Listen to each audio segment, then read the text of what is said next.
આપણે સૌ જાણીએ છીએ કે મતદાન કરે એની પહેલાં આપણે જ્યારે મતદાન મથકમાં પોતાનો મત આપીએ એની પહેલાં આપણી આંગળી ઉપર અવિલોપ્ય શાહીથી એક માર્ક કરવામાં આવે છે. આ જે અવિલોપ્ય શાહી છે એનું જોગવાઈ આપણને રેપ્રેઝન્ટેશન ઓફ પીપલ્સ એક્ટ 1951ની કલમ 61માં મળે છે, જેમાં એવું કહેવામાં આવ્યું છે કે બોગસ વોટિંગ ના થાય અથવા ડબલ વોટિંગ ના કરી શકે, એના માટે આવી કોઈપણ પ્રકારની શાહીનો આપણે ઉપયોગ કરી શકીશું.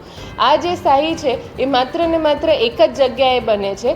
એ મૈસૂર પેઇન્ટ્સ અને વાર્નિશ લિમિટેડ કરીને એક ગવર્મેન્ટ હોલ્ડિંગ છે જે આ અવિલોપ્ય શાહી બનાવે છે.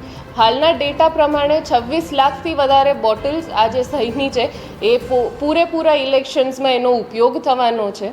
આ સહી માત્ર ને માત્ર આ કંપની ઇન્ડિયન ઇલેક્શન્સ માટે નહીં પણ 25 અલગ અલગ કન્ટ્રીઝ જેમ કે ઘાના છે, સાઉથ આફ્રિકા છે, મલેશિયા છે, મોલદીવ્સ છે, ત્યાં પણ એનો સપ્લાય આપણે કરીએ છીએ. આ જે સ્યાહી છે એમાં એક સિલ્વર નાઇટ્રેટ નામનું કમ્પાઉન્ડ આવે છે. સિલ્વર નાઇટ્રેટ એવું કમ્પાઉન્ડ છે કે જે કોઈ પણ અલ્ટ્રાવાયોલેટ લાઇટ અથવા તો પછી સનલાઇટની સાથે રિએક્ટ કરે છે અને એ જે અવિલોપ્ય શાહી છે એને અવિલોપ્ય બનાવે છે. આ શાહીનો અસર લગભગ 2 અઠવાડિયાથી લઈને 4 અઠવાડિયા સુધીમાં એ તમારા હાથ ઉપરથી એનો રંગ નથી નીકળતો અને આના માટે થઈને કોઈ પણ વ્યક્તિ એક જ વાર મત આપે એના માટે થઈને આ અવિલોપ્ય શાહીનો ઉપયોગ આપણે ઇલેક્શન્સમાં કરતા હોઈએ છીએ.